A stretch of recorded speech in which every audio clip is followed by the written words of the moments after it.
मुश्किलें दिल के इरादे आजमाती हैं, सपने के पर्दे निगाहों से हटाती हैं। हौसला मत हार गिरकर ओ मुसाफिर, ठोकरे इंसान को चलना सिखाती है। दोस्तों, अनोद एकेडमी में आप सभी का स्वागत है। आपके हौसले की परीक्षा लेने वाला आज का पेपर रहा। 19 सितंबर जीआईसी प्रवक्ता का पेपर हुआ, जिसमें हम हिंदी साहित्य हिंदी सब्जेक्ट के प्रश्न पत्र का संपूर्ण हल तथ्यों की प्रामाणिकता के साथ लेके आए हैं। आपको पता होगा, सामान्य अध्ययन में 1 से 40 नंबर के क्वेश्चन आए थे और हिंदी साहित्य 41 से 120 नंबर के क्वेश्चन आए हुए थे। तो हम विलंब ना करते हुए चलते हैं स्क्रीन पर और पहले हम सामान्य अध्ययन के प्रश्नों को हल करते हैं। उनकी उत्तर प्रमाणित उत्तर हम आपको बताने का प्रयास करेंगे। इसके बाद हिंदी साहित्य के प्रमाणिक उत्तरों को बताने का प्रयास करें। वीडियो के अंत तक जरूर बने रहें। लास्ट में हम लोग संभावित कटऑफ पर भी चर्चा करेंगे। तो आइए चलते हैं स्क्रीन पर, देखते हैं कि हमारे पहले सामान्य अध्ययन का प्रमाणिक उत्तर क्या है। दोस्तों, जीआईसी प्रवक्ता परीक्षा का पहला भाग 1 से 40 क्वेश्चन के सामान्य अध्ययन के थे। तो सामान्य अध्ययन के प्रश्नों को हम लोग हल करते हैं। देरी नहीं करेंगे, फटाफट करेंगे, जल्दी जल्दी करेंगे। प्रश्न संख्या 1, हड़प्पी पुरास्थल बनावली किस नदी पर स्थित है? ध्यान रखना, ये सरस्वती की नदी के किनारे स्थित है, लेकिन ये सरस्वती के नाम को ही, सरस्वती नदी को ही हम लोग घग्घर नदी के नाम से जानते हैं। और प्रश्न संख्या 1 में जो सही उत्तर होगा वो होगा घग्घर नदी। घग्घर नदी आपका सही उत्तर होगा। ध्यान रखें दोस्तों, घग्घर नदी सही उत्तर होगा। प्रश्न संख्या 2, बाणभट्ट ने हर्षचरित में किस मौर्यकालीन शासक का उल्लेख किया है? तो इसमें जो मौर्यकालीन शासक है बृहद्रथ का उल्लेख किया है।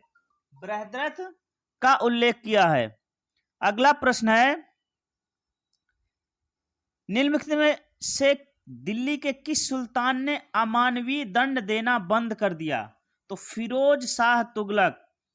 प्रश्न संख्या 3 का जो सही उत्तर होगा वो होगा फिरोज शाह तुगलक।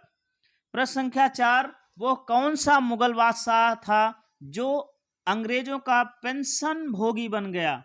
तो प्रथम मुगल बादशाह देखा जाए तो ये शाह आलम द्वितीय थे, लेकिन इसमें द्वितीय नहीं दिया है, तो अकबर द्वितीय हो सकता है। लेकिन वैसे यहाँ ये विवादित प्रश्न हो सकता है, शाह आलम द्वितीय होना चाहिए यहाँ पर, द्वितीय। तो इसका जहां तक हो सकता है प्रथम में आएगा, तो शाह आलम द्वितीय, ऑप्शन बी सही है। प्रश्न संख्या 5 का जो सही उत्तर है, 5 में पूछा गया, भारतीय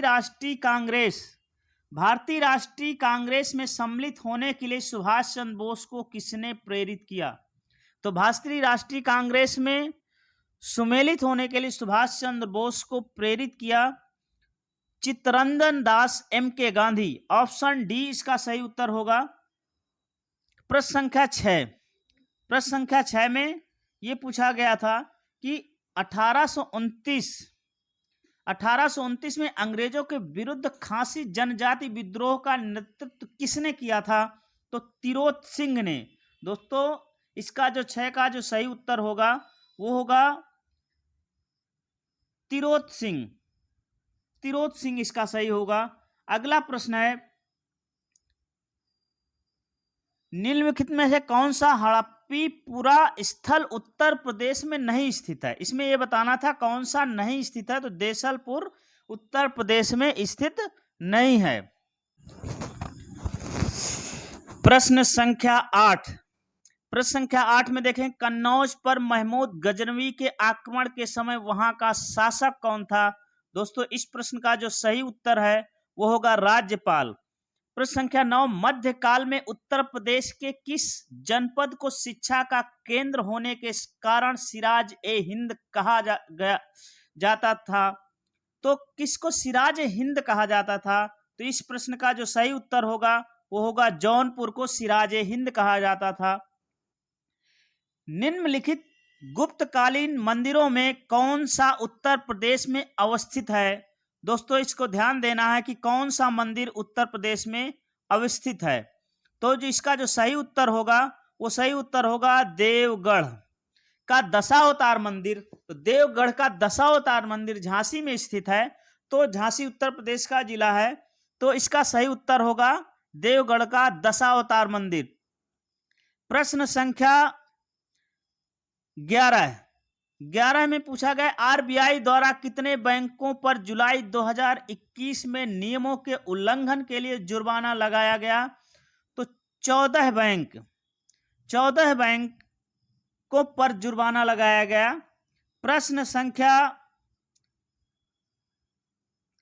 संख्या 12, जीएसटी परिषद का अध्यक्ष कौन है? बहुत ही सरल प्रश्न है। जीएसटी परिषद का अध्यक्ष कौन होता है? केंद्रीय वित्त मंत्री होता है। प्रश्न संख्या 13, असमानता वायरस वैश्विक रिपोर्ट प्रकाशित की गई है। बहुत क्वेश्चन पूछा जाता है, कभी भी जीएस पर आधारित कोई भी क्वेश्चन है तो रिपोर्टें बहुत पूछी जाती हैं, तो रिपोर्टों को जरूर ध्यान रखेंगे दोस्तों।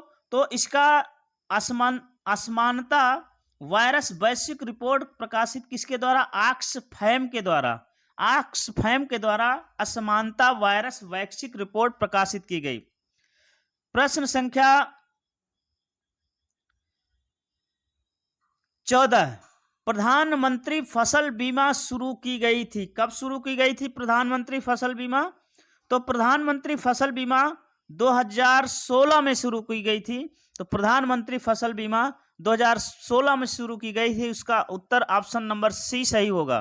प्रश्न संख्या दोस्तों 15, निम्नलिखित में से कौन सा एक भारत निर्माण योजना का संगठक नहीं है? तो भारत निर्माण योजना का कौन सा संगठक नहीं है? आपको उत्तर बताना था। ग्रामीण सड़कें हैं, ग्रामीण विद्युतीकरण, ग्रामीण उद्योग और ग्रामीण पेयजल। तो इसमें जो भारत निर्माण योजना का संगठक नहीं है वो है ग्रामीण उद्योग। ग्रामीण उद्योग भारत निर्माण का संगठक नहीं है। प्रश्न संख्या 16, वर्ष 2021-22 के संघीय बजट प्रस्ताव 6 स्तंभों पर आधारित है। निम्नलिखित में से कौन सा एक उसमें सम्मिलित नहीं है? आपको ये बताना है कौन सा सम्मिलित नहीं है।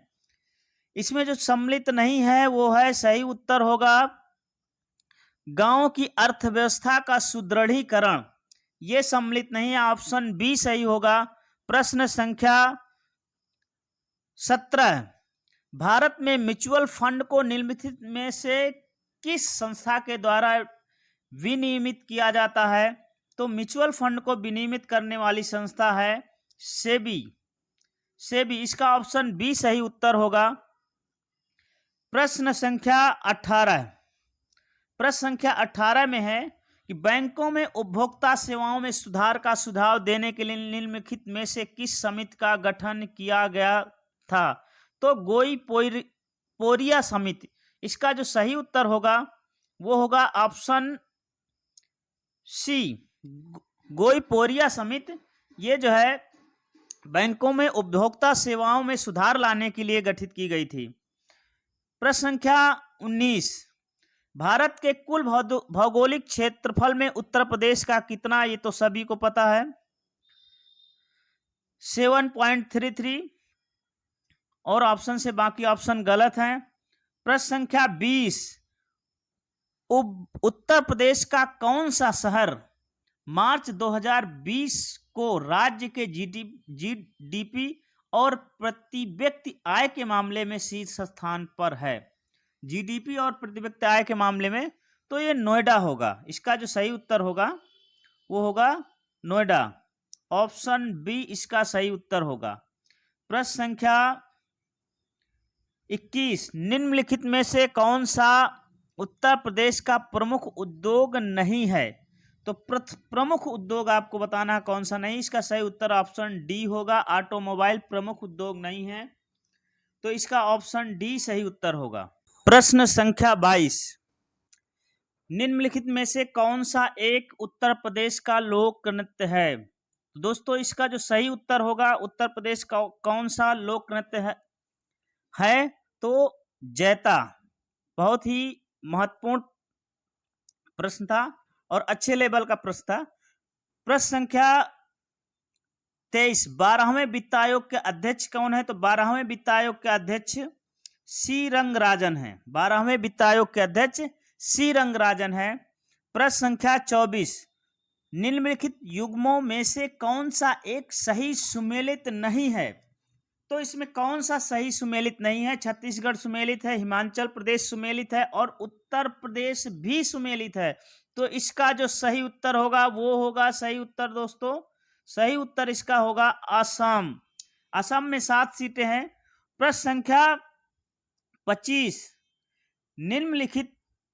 निम्नलिखित में से राज्य के नीति निर्देशक तत्वों का कौन सा अनुच्छेद राज्य को नीति निर्देशित करता है कि वे उद्योगों के प्रबंधन में कामगारों की सहभागिता सुनिश्चित करे? देखो प्रश्न बहुत आसान था, बहुत सरल था, बस ये पूछा गया था कि नीति निर्देशक के कौन से अनुच्छेद में कामगारों की सहभागिता पूछा था। लैंग्वेज थोड़ा घुमा दिया है, इसमें उलझने की जरूरत नहीं है। इसका जो सही उत्तर होगा वो होगा 43A। आर्टिकल 43A में कामगारों की सहभागिता के बारे में बताया गया है। प्रश्न संख्या 26 में उत्तर प्रदेश में विधान परिषद वित्त विधेयक को कितने दिन विलंबित कर सकता है? तो दोस्तों ध्यान रखना है, चाहे विधान परिषद हो या राज्यसभा हो, वित्त विधेयक पर उनको विशेष शक्ति नहीं प्राप्त है। इसलिए 26 का जो सही उत्तर होगा वो 14 दिन तक केवल विलंब कर सकते हैं, डिले कर सकते हैं। 14 दिन के अंदर पास कर दिए तो ठीक है, नहीं पास किए तब भी जो है 14 दिन के बाद उसे पारित मान लिया जाता है। इस दौरान वो अपने संशोधन की सिफारिशें कर सकते हैं। उस सिफारिशों को विधानसभा या लोकसभा मानने के लिए बाध्य नहीं है। प्रश्न संख्या 27 में भारतीय संविधान के निम्नलिखित में से किस अनुच्छेद के तहत उत्तर प्रदेश में महाधिवक्ता की नियुक्ति होती है? तो ध्यान रखें, इसका जो सही उत्तर होगा महाधिवक्ता की नियुक्ति आर्टिकल अनुच्छेद 165 ए उत्तर सही होगा। प्रश्न संख्या 28, मौलिक कर्तव्य को भारतीय संविधान में 42वें संविधान संशोधन अधिनियम 1976 द्वारा निम्नलिखित की सिफारिशों के अनुसार जोड़ा गया। तो किसकी सिफारिशों के आधार पर मौलिक कर्तव्य जोड़ा गया? तो इसका जो सही उत्तर होगा वो होगा स्वर्ण सिंह समिति गठित की गई, जिसके सिफारिशों के आधार पर मौलिक कर्तव्य जोड़े गए। 10 मौलिक कर्तव्य जोड़े गए और वर्तमान में 11 मौलिक कर्तव्य हैं। प्रश्न संख्या 29, दोस्तों आपकी बुकलेट अलग अलग हो सकती है, उसके क्रम आगे पीछे हो सकते हैं, आप क्रम मिला लीजिएगा। प्रश्न उत्तर आपको मैं अभी शॉर्ट में बता दे रहा हूं, कहो तो इसके व्याख्या भी करूं, लेकिन आपका समय बहुत टूटेगा, इसलिए व्याख्या कम सीमित शब्दों में करते हुए आपके उत्तर हम सीधे बताते चलते हैं कि निम्नलिखित युग्मों में कौन सा एक सही सुमेलित नहीं है? तो कौन सा सही सुमेलित नहीं है? तो ऑप्शन इसमें डी, ऑप्शन डी सुमेलित नहीं है। गाडवारा आंध्र प्रदेश से नहीं है। प्रश्न संख्या 30 में पूछा गया है कि सूची 1 और सूची 2 को सुमेलित करिए। ध्यान रखिए दोस्तों, ये बहुत अच्छे ए लेवल का क्वेश्चन है। तो इसमें कौन सा सही उत्तर होगा? तो सही उत्तर जो है क्या कहते हैं, इसका जो सही उत्तर होगा ए लौह अयस्क इटाविल और बॉक्साइड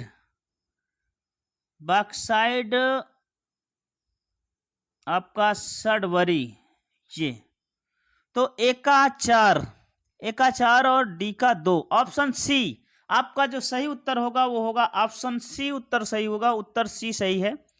प्रश्न संख्या 31, निम्नलिखित किस देश से होकर भूमध्य रेखा नहीं गुजरती है? तो इसका जो सही उत्तर होगा, कौन सा देश है जिससे भूमध्य रेखा गुजरती नहीं है? इसका जो सही उत्तर होगा वो होगा 31 का जो सही उत्तर होगा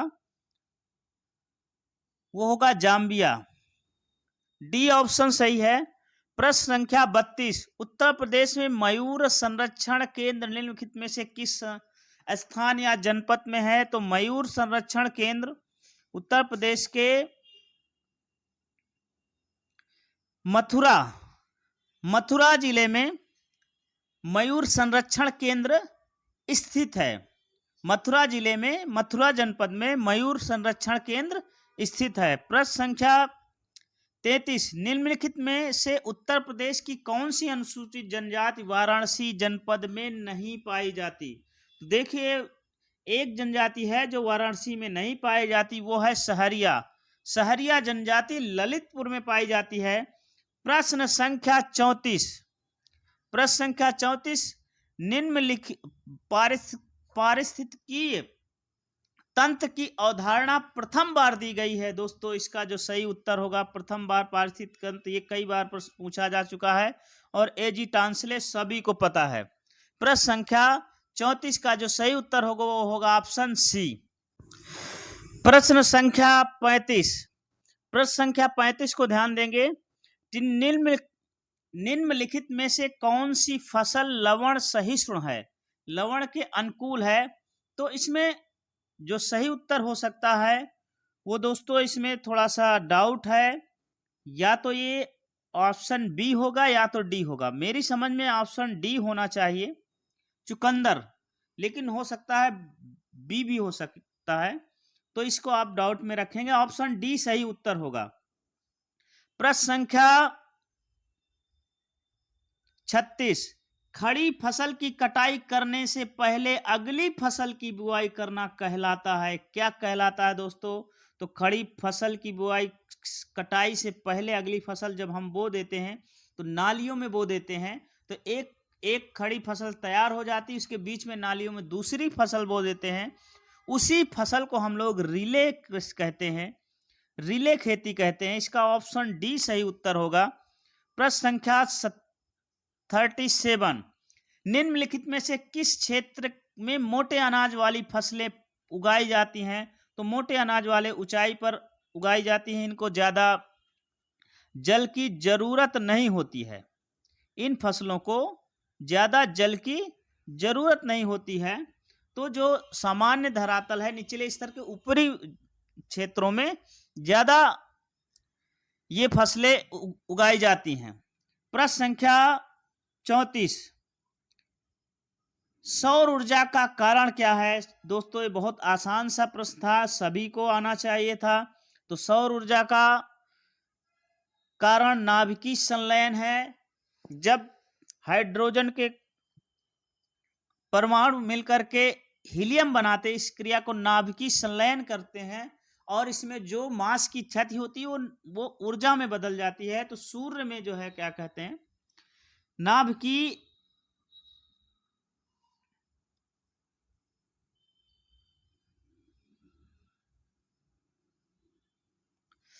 तो सूर्य में जो है नाभिकीय संलयन के द्वारा, संलयन क्रिया के द्वारा सौर ऊर्जा उत्पन्न होती है।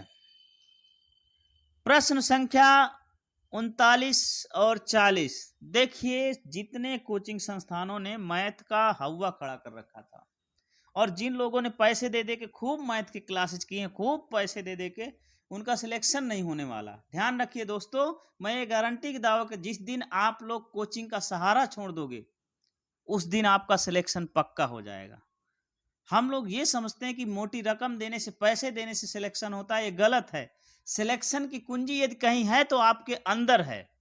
तो इसलिए दोस्तों, अपने अंदर झांक कर देखो कि कहां से हम उस कुंजी के ताले को खोलें, और वो कुंजी का ताला मेहनत के द्वारा खुलेगा। इसलिए किसी कोचिंग के भरोसे मत रहें, पैसे देकर तो आप बिल्कुल फंसेंगे। इसलिए कभी कभी हमारे जैसे फ्री के भी कोचिंग के वीडियो देखिए, आपको फायदा होगा, फिर आपको कम से कम आर्थिक नुकसान तो जरूर नहीं होगा, लेकिन प्रमाणिक सामग्री, अध्ययन सामग्री आपको जरूर मिलेगी। किसी भी प्रकार का आपसे किसी भी 1 रुपए का किसी भी प्रकार की हानि या ठगी नहीं होगी। लेकिन यदि आपको कोचिंग के भरोसे रहेंगे तो जो वास्तविक चीज, जो सीखने वाली चीजें हैं, उनको आप नहीं सीख पाओगे। मैं आपको यही एडवाइस, मैं टीचिंग में जुड़ा हुआ हूँ, चयनित हुआ हूँ, और मैं आपको यही सलाह देता हूँ कि आप बुक को हथियार बनाइए, किताबों का हथियार बनाइए, किताबों से पढ़िए। यदि किताबों से आपने पढ़ना सीख लिया तो आपका सिलेक्शन जरूर है। कोचिंग के पीछे भागेंगे तो कोचिंग आपका जो खुद की थॉट्स है, खुद की सोच है, वो समाप्त कर देगी। प्रश्न संख्या 39, 2 क्वेश्चन मात्र मैथ के आए थे। चलो इन 2 को भी देखते हैं, क्या है इनका रागमाला। 4, 9, 26, 6, 14, 39, इसमें ये जो क्वेश्चन मार्क है, खाली जगह क्या होगी। अब इसमें क्या किया गया है कि उसको 3 गुना करके 2 जोड़ दिया, 4 3 12, 2 24, 9 27, 2 29, तो 6 दुनाए 6 18, 2 20। तो इसका जो सही उत्तर होगा वो होगा, इसका जो सही उत्तर होगा वो ऑप्शन सी, 20 उत्तर सही होगा। प्रश्न संख्या 40, शब्दों के विषम युग्मकों को चुनिए। तो अब इसमें विषम, ये रीजनिंग का क्वेश्चन था, बहुत इजी। सभी लोग, अंगूर से शराब बनती है, सबको पता है। दूध से मक्खन बनता है, पानी से ऑक्सीजन प्राप्त होती है। दोस्तों, मृत्यु से रोग कहाँ, मृत्यु पे रोग ही समाप्त हो जाता है ना रोगी नहीं बचा तो रोग क्या बचेगा। तो ऑप्शन इसका 40 का जो सही उत्तर है वो ऑप्शन ए सही है। इस प्रकार प्रश्न संख्या 1 से 40 तक दोस्तों ने हमने आपको प्रमाणिक हल बताया, और ये प्रमाणिक हल आपके जो पेपर का जो लेवल है, आप अपने मार्क्स देखिए, और जिन लोगों के जितने मार्क्स आ रहे हैं उसको टोटल करके कमेंट बॉक्स में कमेंट जरूर करना है। अब हम नेक्स्ट भाग जो हिंदी साहित्य का इतिहास है उसको हम लोग अगले वीडियो में आपको अपलोड करेंगे। ध्यान रखिए दोस्तों, यदि आपने मेहनत किया, हिम्मत के साथ मेहनत किया, जज्बात के साथ मेहनत किया, और सही दिशा में किया, सही तरीके से किया, तो आपको सफल होने से कोई नहीं रोक पाएगा। आपको मेहनत करना होगा, चीजें अपने अंदर से निकालनी होगी, अनुशासित जीवन शैली जीना होगा, तब आपकी सफलता की मंजिल को प्राप्त करेंगे। इतना जरूर ध्यान रखें। और दोस्तों, आपसे यही आग्रह करता हूं कि आप अनोद एकेडमी चैनल से जुड़िए। इस चैनल से जुड़ने से आपको कई फायदे हैं। पहला फायदा तो यही है कि फ्री ऑफ कॉस्ट आपको एजुकेशन मिलेगी, और मैं ये गारंटी कह रहा हूँ, आप मेरे वीडियोज देख लीजिए, और जिन पे आप पैसा देके अध्ययन करते हैं वहां देख लीजिए, आपको बिल्कुल जमीन आसमान का अंतर नजर आएगा। तो इसलिए मेरा उद्देश्य ये नहीं है कि आपसे पैसे ठगना है, क्योंकि मुझे सरकार खुद इतनी सैलरी देती है जिससे घर परिवार आराम से चल जाता है। तो इसलिए आपसे पैसे लेने की जरूरत नहीं पड़ेगी। आशा करता हूं कि आज का ये प्रश्नों के उत्तर आपको मिल गए होंगे, और फर्स्ट पेपर आप मिला लिए होंगे फर्स्ट पार्ट में, और हम सेकंड पार्ट जल्द ही अपलोड कर देंगे। तब तक के लिए धन्यवाद। जय हिंद, जय भारत।